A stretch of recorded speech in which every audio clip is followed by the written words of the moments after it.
Right ఇక ఈ రోజు కాళేశ్వరం కమిషన్ ముందుకు మాజీ సీఎం కేసీఆర్ విచారణకైతే హాజరవుతున్నారు. ఈ నేపథ్యంలో ఎర్రవెల్లిలోని ఫామ్ హౌస్ నుంచి హైదరాబాద్ కైతే కేసీఆర్ బయలుదేరినట్టుగా తెలుస్తోంది. కేసీఆర్ వెంట 9 మంది ముఖ్య నాయకులకు మాత్రమే అనుమతి ఉన్నట్లుగా అయితే సమాచారం అందుతుంది. రైట్ ఇక ఇదే అంశానికి సంబంధించిన పూర్తి సమాచారం మా ప్రతినిధి బాసిత్ అందిస్తారు. బాసిత్ చెప్పండి.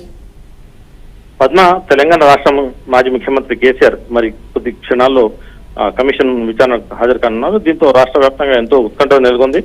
ఈ క్రమంలో బీఆర్ఎస్ ఎమ్మెల్సీ కవిత తన తండ్రిని కలిసేందుకు కూడా ఫామ్ హౌస్ కు వెళ్లారు.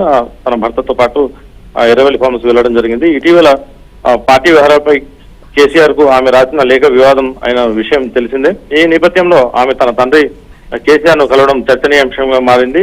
బీఆర్కే భవన్ వద్ద కూడా వందలాది మంది పోలీసులు బీఆర్ఎస్ కార్యకర్తలు కూడా చేరుకున్నారు. భారీ బందోబస్తు పోలీసులు ఏర్పాటు చేశారు. మాత్రమే ముఖ్య నేతలకు మాత్రమే కేసీఆర్ తో అనుమతి ఉంది అంటున్నారు. ఆ ముఖ్య నేతలు ఎవరెవరు 9 మంది?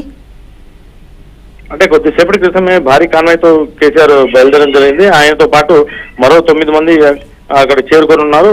ఆ 9 మందిలో పల్లా రాజేశ్వరరెడ్డి కూడా అవకాశం ఉంటే పల్లా రాజేశ్వరరెడ్డి ప్రస్తుతం అయితే ఆయన కాలు జారి పడిపోవడంతో ఆయన కాలు గాయం జరిగింది. ఆ గాయం జరిగిన దాంట్లో మరో 9 మందిలో మహమ్మద్ అలీ, హరీష్ రావు, కవిత, వేముల పల్లా రాజేశ్వరరెడ్డి, మధుసూనాచారి, సంతోష్, పద్మారావు గౌడ్ తో పాటు లోనికి వెళ్లేందుకు వాళ్ళకు అనుమతి కలిగించారు. ఈ విషయంలో ఇప్పటి వరకు 113 మందిని సిట్టు విచారణ జరపగా కేసీఆర్ 114వ వ్యక్తిగా కాబోతున్నారని చెప్పి సమాచారం అందుతుంది. ప్రస్తుతం అయితే ఈ 11:30 కేసీఆర్ తన వెంట ఎవరిని రావద్దని నాయకులు కావచ్చు, కార్యకర్తలు కావచ్చు, ఎవరైతే పర్మిషన్ ఉన్నారో వారిని మాత్రం తీసుకుని వెళ్ళడం జరుగుతుంది కదా. అయినా సరే కార్యకర్తలు మేము మీ వెంటే ఉన్నామంటూ కూడా వచ్చే ప్రయత్నం చేస్తున్నారు కదా. ఈ నేపథ్యంలో అక్కడ పోలీసులు ఎలాంటి పకడ్బందీ ఏర్పాట్లు చేస్తున్నారు అనుకోవచ్చు?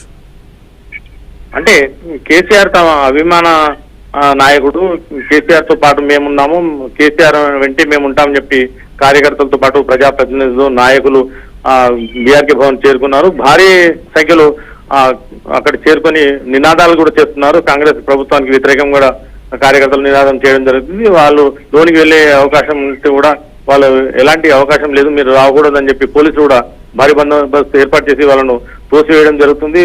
కార్యకర్తలు కూడా దానికి ధీటుగానే వాళ్ళు మేము లోనికి వెళ్లేందుకు, చొచ్చుకుపోయేందుకు ప్రయత్నాలు కొనసాగిస్తే పోలీసులు అడ్డుకుంటున్నారు.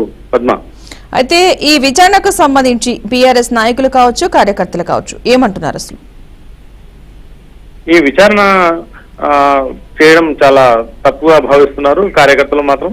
ప్రస్తుతం అయితే అంత పెద్ద నాయకుడు, మాజీ ముఖ్యమంత్రి ఎలాంటి తప్పు చేయలేదు, అతను తప్పు చేయకుండానే ఈ కాంగ్రెస్ ప్రభుత్వం కక్ష కట్టి అతన్ని విచారణ పిలిపించి ఆయన ఒక విధంగా పబ్లిక్ లో బ్లేమ్ చేయాలనే ఉద్దేశంతోనే విచారణ చేపట్టారు. ఆయన అలాంటి వ్యక్తి కాదు. ప్రభుత్వం గత 60 సంవత్సరాల్లో చేయని పనులు ఈ కేసీఆర్ చేసి నీళ్ల గురించి అయినా సరే, ఇక్కడ రైతుల గురించి అయినా సరే పట్టించుకున్న నాయకుడు ఆయన అలాంటి వ్యక్తిని పిలిపించి వాళ్ళని ఆయన్ని విచారించడం చాలా సిగ్గుచేయని చెప్పి కార్యకర్తలు అంటున్నారు. పద్మ, అయితే విచారణ ఎలా ఉండే అవకాశం ఉందనుకోవచ్చు? ఎందుకంటే గతంలో ఈటెల రాజేందర్ ని, అదేవిధంగా మాజీ మంత్రి హరీష్ రావును కూడా విచారణ చేయడం జరిగింది. ఈ నేపథ్యంలో ఈసారి అంటే కేసీఆర్ ని ఏ విధంగా విచారించే అవకాశం ఉందనుకోవచ్చు అంటారు?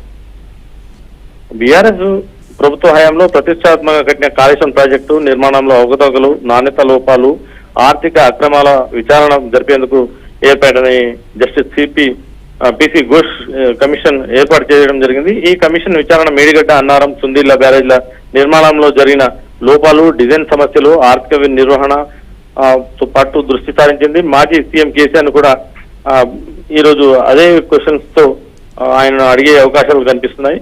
ప్రస్తుతం అయితే మాజీ సీఎం కేసీఆర్ ను ఎలాంటి మరికొన్ని ప్రశ్నలు అడిగి ఆయన ఏ విధంగా ఎదురు పెట్టే అవకాశాలు ఉంటాయని చెప్పి